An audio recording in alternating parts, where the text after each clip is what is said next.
Hi, welcome back to my High Plains Life. I'm Danielle, your host, and it is Tuesday, June 2018. This is episode 43, and I've already had a pretty long day so far. Already, I get up about 4:15 on Tuesdays so that we can go to Eucharistic adoration at our church.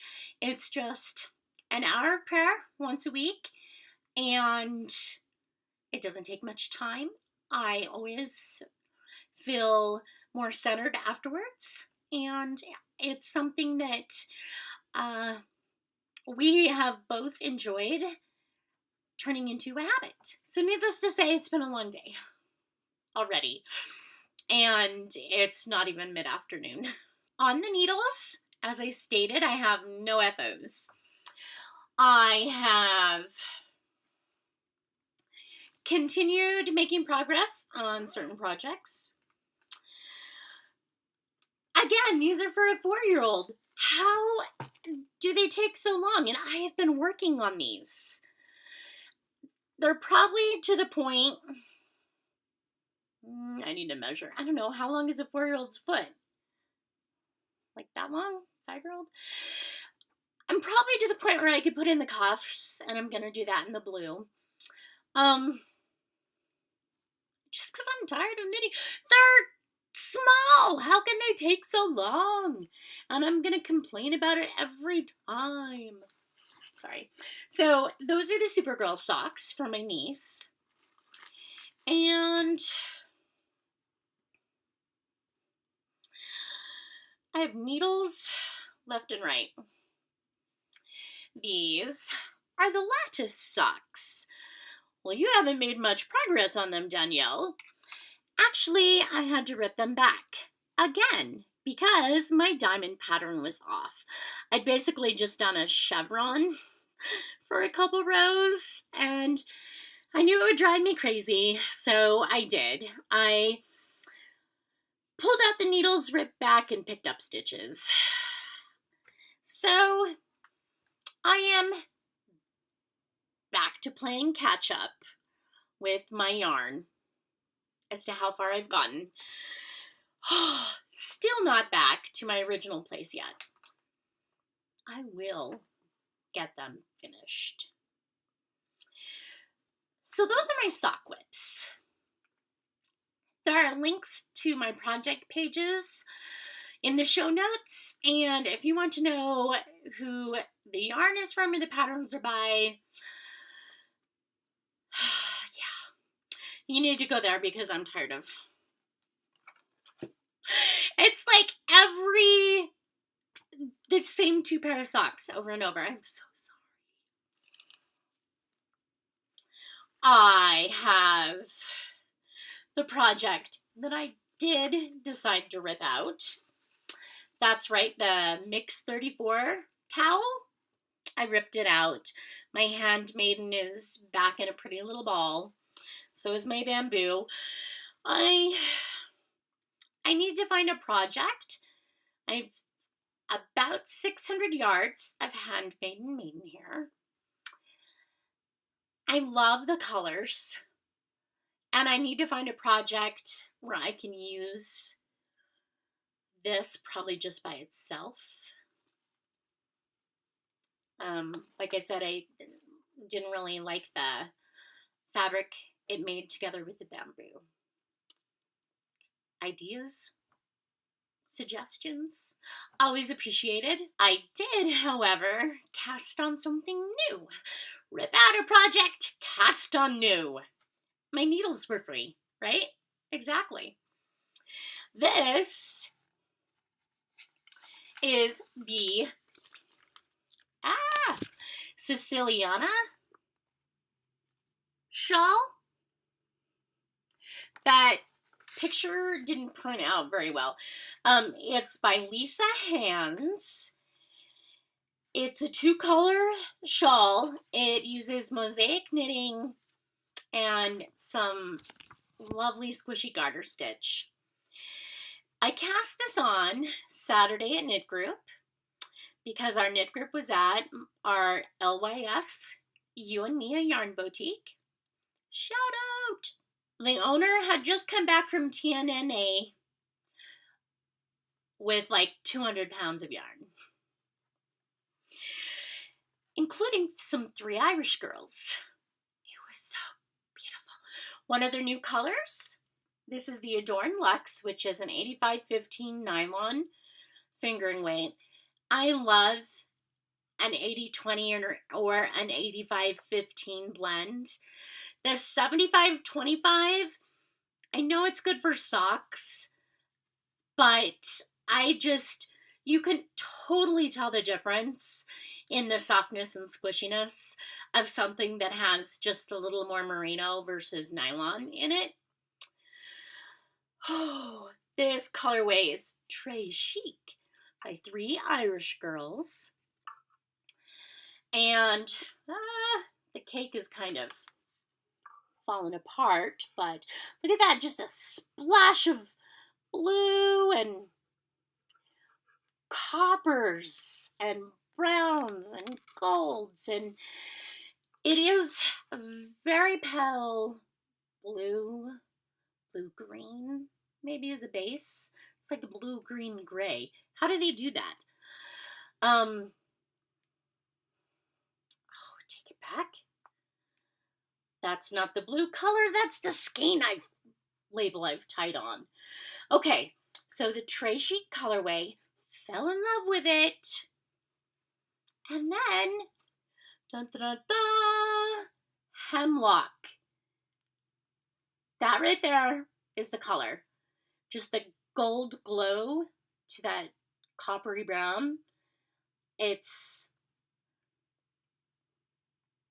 gorgeous.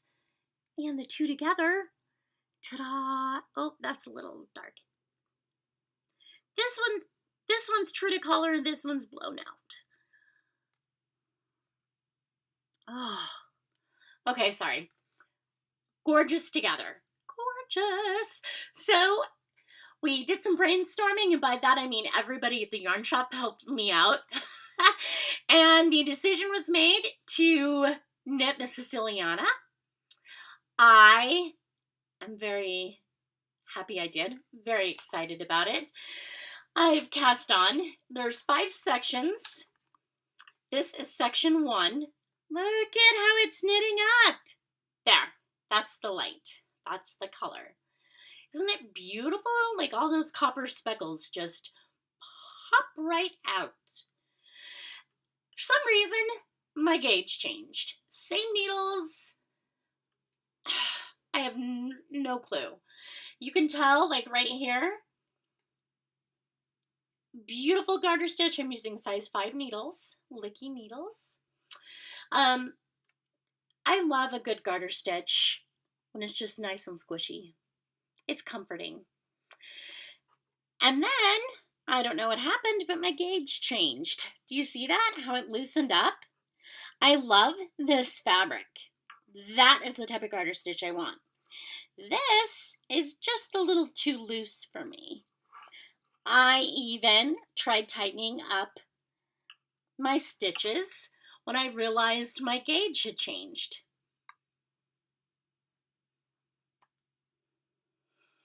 No clue. So, the mysteries of knitting.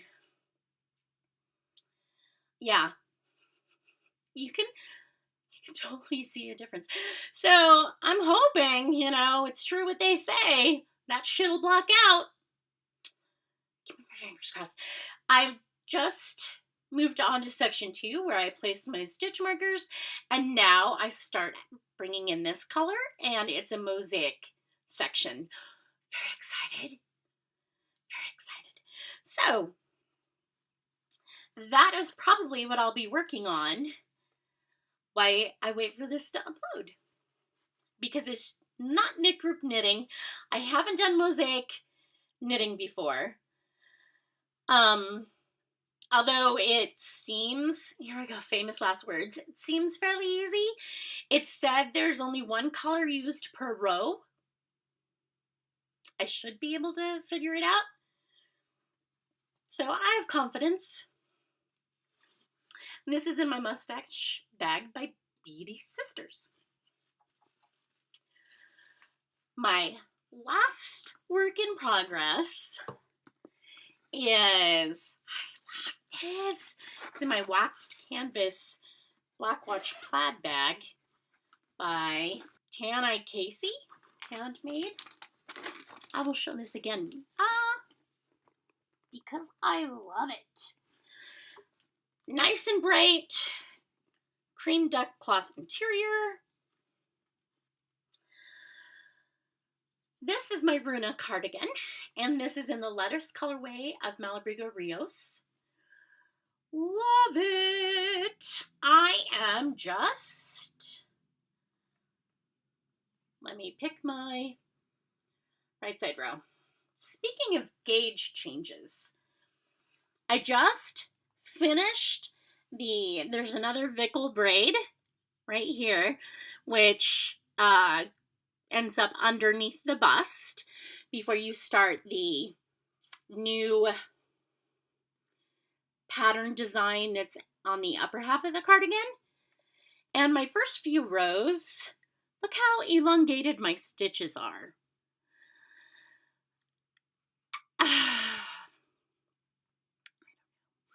This is the point where I was supposed to have gone up 2 needle sizes, and I didn't because my gauge was wonky when I did my swatch. So I was like, well, I either have to stay with the 6 or maybe up to a 7 instead of the 8 recommended by the pattern, US sizes. I stuck with the 6. Glad I did. Again, maybe it'll block out. I don't know. I don't know why my stitch is so elongated. But, so I am ready to start the upper half. And that is, what's the stitch called? The Flying Wings pattern. And that is on the upper half of the cardigan, front and back. I like the stitch. But yeah, again, not knit group knitting because I have to count my way through the repeats. So far right now, the only knit group brainless knitting I have is socks. And apparently not the lattice socks because I keep messing those up. I am stocking nothing. I, for about a period of 5 minutes, stocked 2 color shawls, had tons of ideas thrown at me, and added a few to my favorites, and ended up with the Siciliana. So I'm very happy with that. I have made some new acquisitions, obviously. I bought those 2 skeins of 3 Irish Girls yarn, and the quilting fabric guy had another garage sale. Fabric by the pound. Yes. It's a very dark blue with a paisley. I thought it'd be a good background or a border. And just... and a cheddar! Trying to fill in the blunders. That's what I'm telling myself, right? We're just filling in the blunders, Danielle. So when it comes time, you don't have to buy more fabric. I'm so glad my husband doesn't care. Because if I had to justify this crap to anybody else other than me, it wouldn't be happening.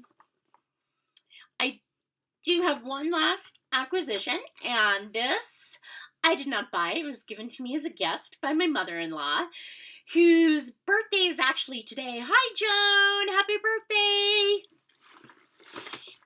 And they just recently took a trip to England and Ireland, and she came back with some fiber for me. So there is, I don't know the breed of sheep. It's unwashed. I'm assuming it's skirted but unwashed. Can you see some of that crimp? Look at that crimp. So that's a second cut.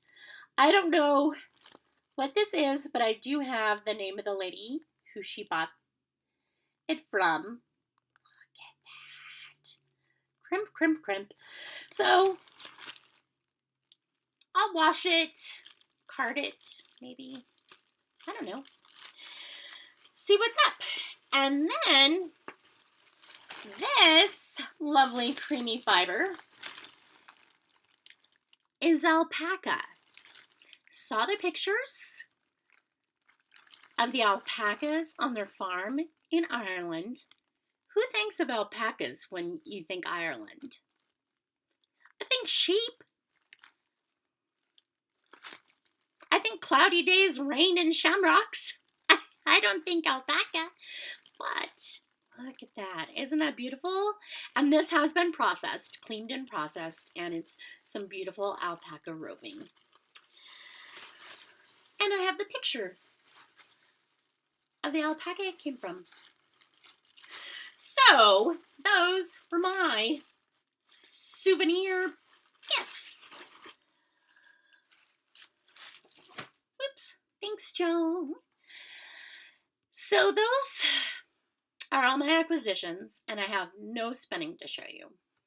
So that's pretty much it for all my needles. As far as under my needles goes, I haven't done much sewing either. I did some hand sewing. You've probably seen this several times already, but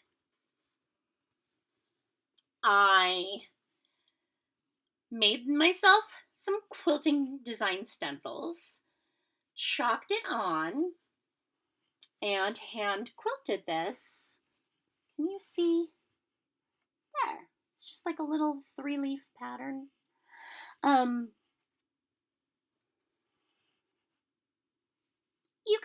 You can see.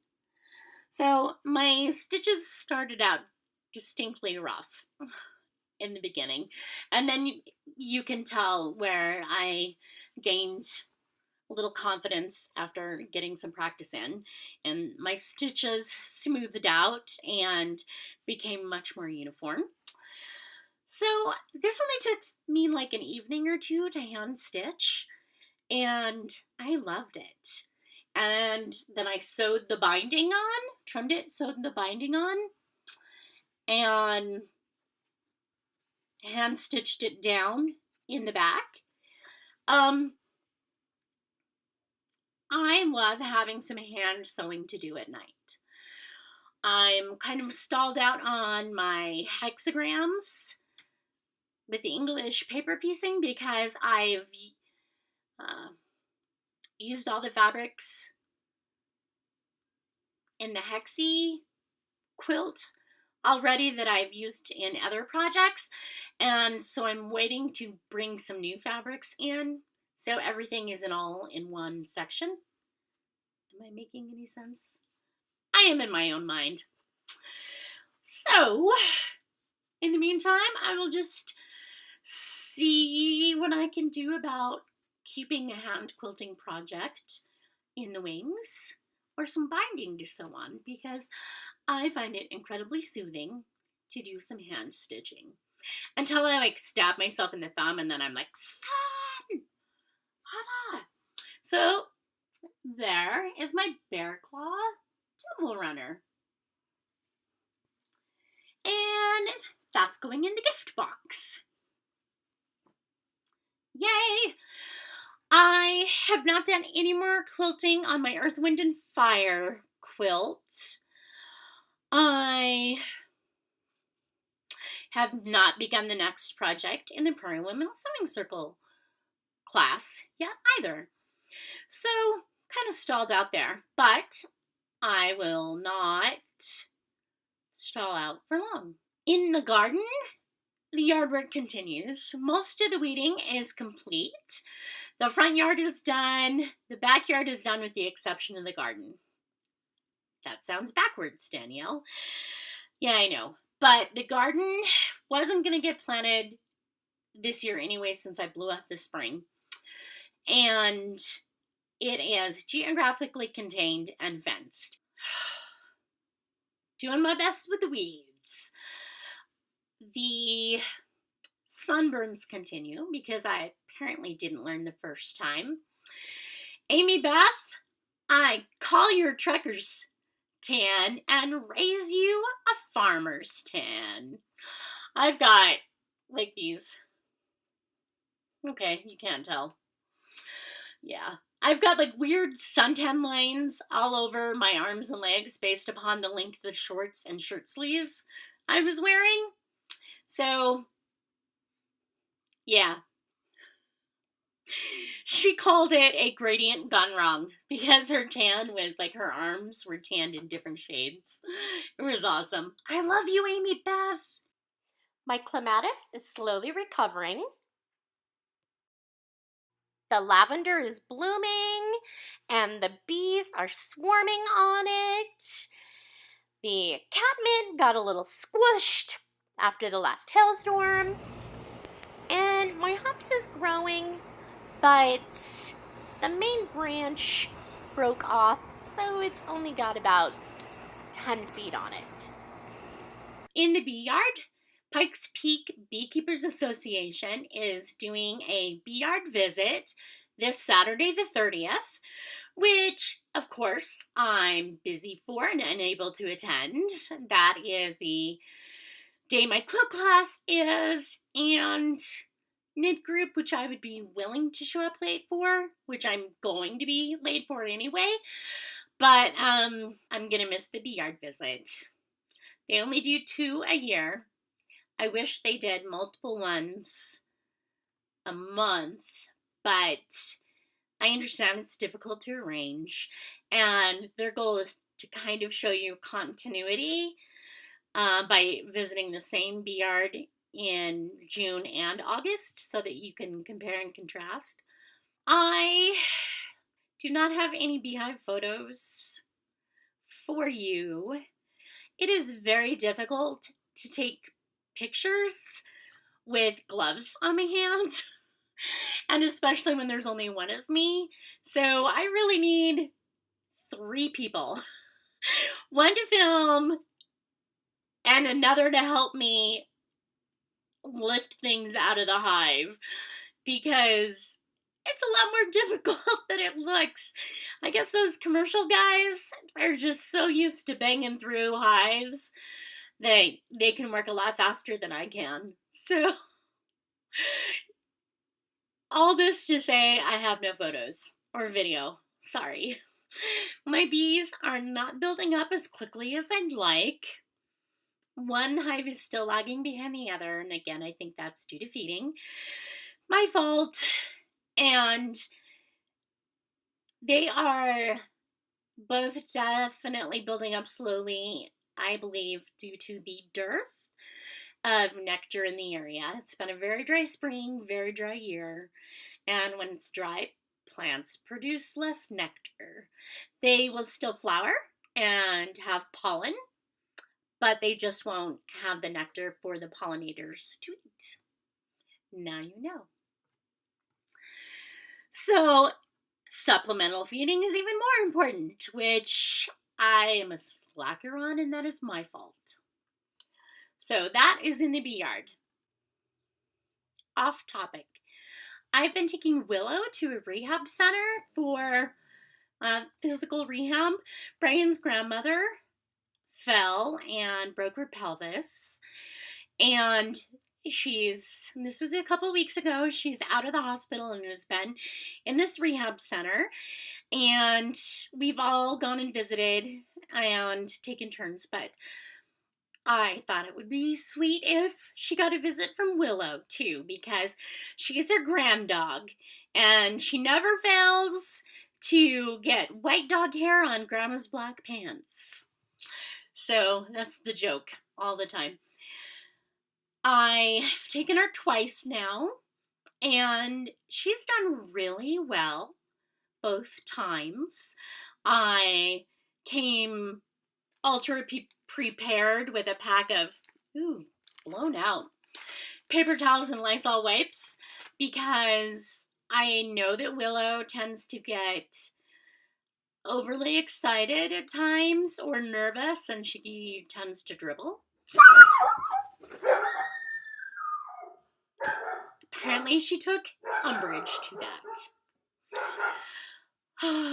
Okay, so I came prepared for worst case scenario of her getting nervous and dribbling. She did not have a single accident the entire time. Yay! She healed perfectly, sat when I stopped, was always like slow to reach out her nose to sniff things and people. Everybody loved her. She got lots of love from all the staff and some of the other patients. It took me 15 minutes to get to Grandma's room from the entry because we kept getting stopped. So I would have liked to have worked with Willow and made her into a therapy dog to go into hospitals and such. And I thought about it, but ruled it out due to her temperament. While she's very sweet, she tends to be more submissive and shy, hence the dribbling. And so I ruled it out, thinking that I wouldn't want to put her... Willow! I'm podcasting! Sorry, this is a shout out to Georgia. Come here. I wouldn't want to put Willow in a situation that made her uncomfortable, because that would just be doing it for my own selfish reasons and not helping her or the patients or whatever that she was there would be there to provide therapy to. So, crossed it off the list.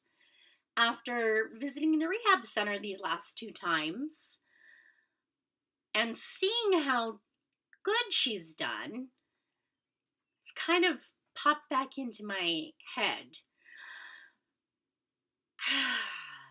One more thing to add to the list of stuff to consume my time.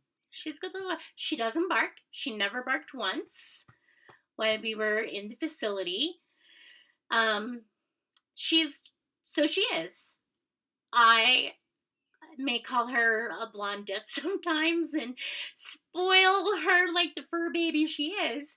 But when it comes down to it, she does have very good manners and is well behaved and obedient overall. There's always times, but for the most part, she's pretty obedient. So she performed much better than I was expecting, and I'm very happy. What have you been watching or listening to? I have begun listening to Imagined Landscapes again. I started this a while ago and then took a break, and now I'm trying to catch up.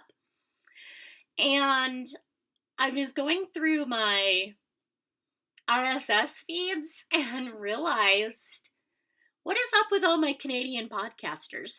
Like 3/4 of the podcasts I listen to or watch are from Canadians. So, you go, girls. But, yeah, they're interesting. So I enjoy listening to them, and that's what I've been doing recently. I have been catching up with some of those podcasts while weeding. I just throw my headphones on and listen and pull weeds, and that's when I get distracted and get sunburned. Yay. That is really all I have for you today. I know it's been a few weeks, but I've really been just trying to do yard work and take life easy. It's getting hot around here, and that seems to drain energy, and everybody moves slower. So that's what I've been doing. I hope you've enjoyed your week, and your gardens look lovely, and your knitting is going smoothly. You can find me as Danny Girl Co. on Ravelry and Instagram. And show notes can be found at www.myhighplainslife.blogspot.com.